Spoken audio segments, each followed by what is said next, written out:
প্রিয় ভাইরা, আমাদের জামাতের ভাইরা কথায় কথায় আমাদের কওমি আলেমদেরকে বলাৎকারের বাচ্চা, বলাৎকারের গোষ্ঠী, বলাৎকারকারী বলে কথায় কথায় অপমান অপদস্থ করে। কিন্তু কওমি মাদ্রাসা, কওমি আলেমরা আল্লাহ তাআলার খাস বান্দা। এরা একটি মাকবুল জাতি এবং মাকবুল মাদ্রাসা। কওমি মাদ্রাসা এটা আল্লাহর মাকবুল মাদ্রাসা। এই মাদ্রাসার প্রতিষ্ঠাতা স্বয়ং মুহাম্মদ সাল্লাল্লাহু আলাইহি সাল্লাম, যেটা কাসেম নানুতুর রাহমাতুল্লাহকে স্বপ্ন যুগে এসে মাদ্রাসার এরিয়া বলে গেছে। তো সেই মাদ্রাসার আলেম উলামাকে দু একজন অকাম কোকামে জড়িত হয়, এতে কোনো সন্দেহ নাই। এবং এই দু একজনকে কেন্দ্র করে এরা কথায় কথায় আমাকে মেসেঞ্জারে, অফলাইনে বিভিন্ন সময় আমাদেরকে গালি দেয়, বলাৎকারের বাহিনী বলে, বলাৎকার বলে।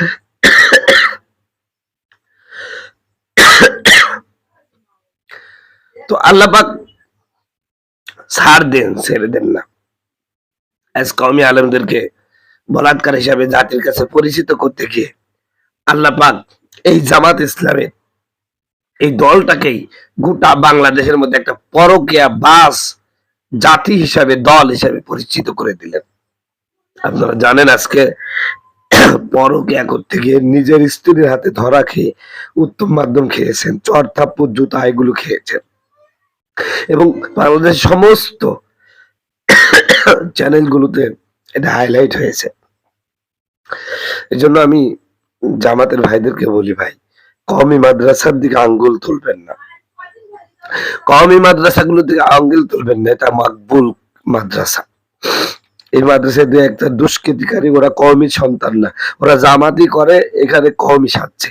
কখনো কোন মুসল্লি জুতা চুরি করে না, চোরি মুসল্লি সেজে জুতা চুরি করে। ঠিক কওমির কোন সন্তান বলাৎকার করে না, বরং বলাৎকারকারী কওমি সেজে এই কামগুলো করে। যারা জামাতের রাজনীতির সাথে সম্পৃক্ত, যারা বলাৎকারের সাথে জড়িত, দেখেন সবাই পরোক্ষভাবে জামাতের রাজনীতির সাথে জড়িত।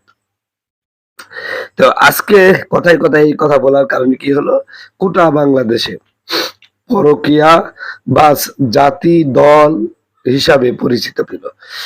তো জাতির কাছে এইভাবে পরিচিতি পাবেই না কেন? কারণ এদের আমির চোখের হেফাজত করে না, নারী ছাড়া বেচারা চলতেই পারে না। যেখানে সুন্দরী মেয়ে আছে, যেখানে নারী আছে, আমাদের জামাতের আমিরও সেখানে আছে।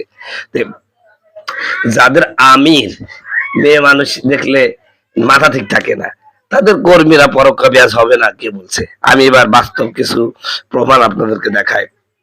আমি এক জায়গায় ওয়াজ করতে গেলাম, তো প্রধান বক্তা যিনি উত্তরবঙ্গের, ওরই দেখলাম সেই মাগরিবের পর থেকেই মোবাইল কানে দিল, গল্প করেছে, রসের রসের গল্প। এশার নামাজও পড়তে যাই নাই, আমি নামাজ পড়ে আসি, দেখছি তুমি গল্পই করছেন। এরপরে ওয়াজ করতে গেলাম, ওয়াজ করে আমার পর আর এক বক্তা ছিল, আমি আইসি দেখছি উনি এখনো গল্প করছে। আমি বললাম, ভাই এত কথা বলছেন আপনার বউর সাথে? না, এমনি একটা আমাদের জামাতের এক মহিলা নেত্রীর সাথে তিনি গোটা 4 ঘন্টা গল্প করছেন, আমার নিজের চোখে দেখা। এটা হচ্ছে যারা মানে জামাতের একটু শিবির থেকে কেবলমাত্র পদায়ন পেয়ে জামাতে এসছেন, জামাতের নারী নেত্রীদের সাথে, জামাতের এই কর্মীগুলোর সাথে এরকম কথা হয়, এই পরকীয়া। আর শিবিরের জন্য তো ছাত্রী সংস্থার মেয়েরা আছেই এবং ভালো ভালো নেতারা। এই যে একটা অবস্থা, কিন্তু সবাই নাম বলছি না, কিন্তু ম্যাক্সিমামই এই কামগুলো করে।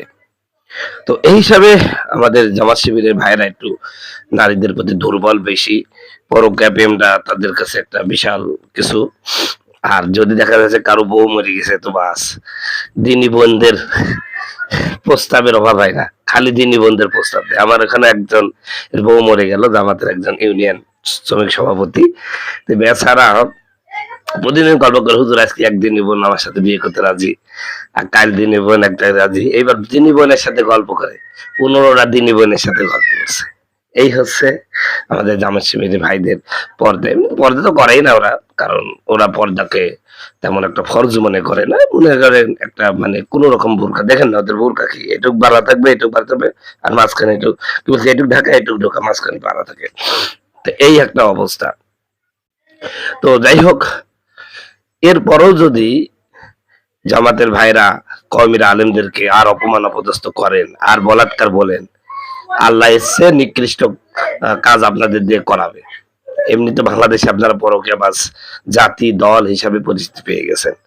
এই জন্য সামনে কওমিদের বিরুদ্ধে কলম ধরতে একটু নিজের দিকে একটা তাকাবেন, অপরের পাশায় গু না দেখে নিজের পাশায় গু কতটুকু আছে সেটা দেখার চেষ্টা করবেন, তাহলে ইনশাল্লাহ আপনাদের জন্য ভালো হবে, মঙ্গল হবে। আল্লাহ আমাদের কবুল করুন, সকল বলুন আমিন। আসসালামু আলাইকুম রহমতুল্লাহ।